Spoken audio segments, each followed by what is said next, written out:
আর এইটা সেটা মানে এই মতামতের জায়গাটা শ্রদ্ধাবোধটা নাই। এই শ্রদ্ধাবোধটা আসা দরকার, থাকা দরকার। আমরা আমরা চাই বাংলাদেশের প্রত্যেকটা মানুষ যেন তার জায়গা থেকে কথা বলতে পারে, মতামত দিতে পারে।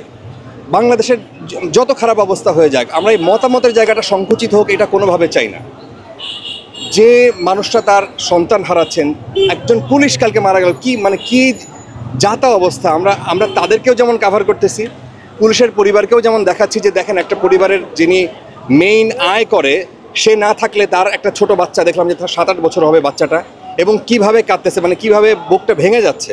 আবার ঠিক একইভাবে আমরা সেই সাইদের ঘটনা বলেন, এই যে 4 বছরের একটা বাচ্চা যে বারান্দায় গুলি খেয়ে মারা গেল, তাদের সবার পরিবারের কথা ধরেন আমরা তুলে ধরছি। কিন্তু তুলে ধরার পরে দেখবেন একটা শ্রেণী আবার মাঠের মধ্যে এসে মানে আমাদের নিরাপত্তার জায়গাটায় আমরা একরকমের সংকুচিত হয়ে আসছে। দেখবেন যে টেলিভিশনগুলা বা পত্রিকাগুলা তাদের সাইনবোর্ড খুলে খুলে গাড়িগুলো নিয়ে নামছে, মাঠে নামছে, তাদেরকে দেখলে আক্রমণ হচ্ছে। আক্রমণ কোন পক্ষে হচ্ছে এটা বোঝাও মুশকিল। মবের মধ্যে পড়ে গেলে ধরেন যে এটা আমরা আমাদের পরিবারের কথা যদি বলি, আমরা আমাদের জায়গায় অনিরাপদ হয়ে গেছি। এইখানে আমাদের নিরাপত্তা দিতে আসবে কি আমরা জানি না। আমি জানি না এই বিষয়ে আমাদের সাংবাদিক নেতারা তারা কিছু বলবেন, হয়তো কবে বলবেন, কিভাবে বলবেন সেটাও জানি না, কারণ এর কোনো সলিউশন আমি দেখি না।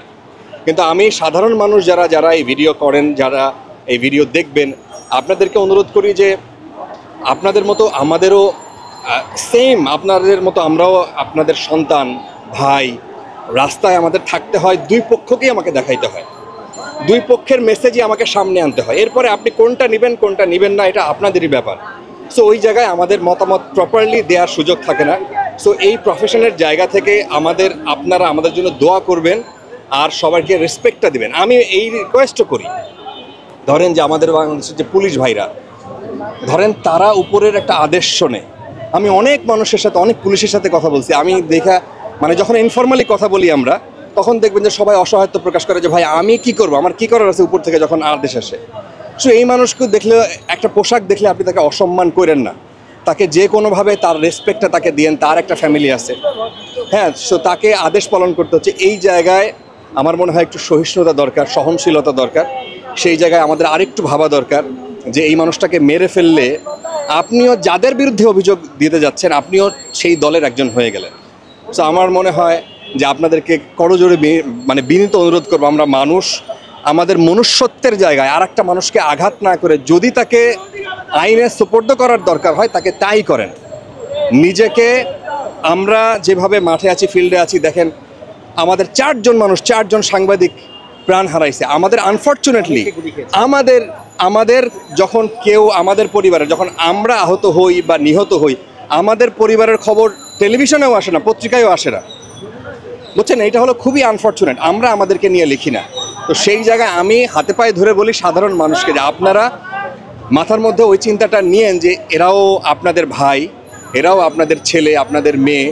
তো এদের নিরাপত্তাটাও আপনাদের হাতে। এখন যে অবস্থাটা তৈরি হয়েছে, এই অবস্থা আমরা ধারণা যে খুব তাড়াতাড়ি একটা শান্তিযোগ্য কোনো একটা যাবে, এই দেশে কোনো একটা সলিউশন আসবে, মানুষ শান্তিতে থাকুক, এই অবস্থার অবসান হোক। যেইভাবে মানুষ মাঠে নামছে, হয়তো যে কোনো একটা কিছু আসবে রেজাল্ট। আমাদের ওই রেজাল্টের যে প্রক্রিয়াগুলো, এটা একটা ইতিহাস। যে সময়টা আমরা দাঁড়ানো আছি এটা একটা ইতিহাস, এটা সব লেখা হবে। এই যে আমরা যে বলছি, আমরা কথা বলছি, আমরা টকশো করছি, কে কোন পক্ষের বা কে কোনভাবে কথা বলছি সব লেখা হবে, সব রেকর্ড থাকবে। সো এই ইতিহাসের অংশ হিসেবে আমরাও আমাদের জীবদ্দশায় এরকম কিছু দেখলাম। দেখবেন ফরাসি বিপ্লব হয়েছে, ছাত্র আন্দোলন হয়েছে। এই যে এই আন্দোলনগুলা যখন হয়েছে, এই সময়গুলো কিন্তু একটা ইতিহাস। আমরা সেই ইতিহাসের সময়টা পার করছি। এই সব কিছু লিখিত থাকবে, সব কিছু ধরা থাকবে, এবং সেই ধরাটা এই জার্নালিস্টদের মাধ্যমে হয়, যারা লেখক, যারা ক্রিয়েটিভ মানুষ, তাদের মাধ্যমে হয়। সো এই মানুষগুলোকে আপনাদের কাছে রিকোয়েস্ট হলো এই মানুষগুলো আপনারা সম্মান দিবেন, আপনারা ভালোবাসবেন, কাছে টেনে নেবেন। এবং কোনো জায়গায় কোনো মবের মধ্যে যদি তাদেরকে দেখেন যে পড়ে গেছে, আরেকজন না বুঝলেও আপনি তাকে টেনে তুলবেন। সবাইকে শুভকামনা।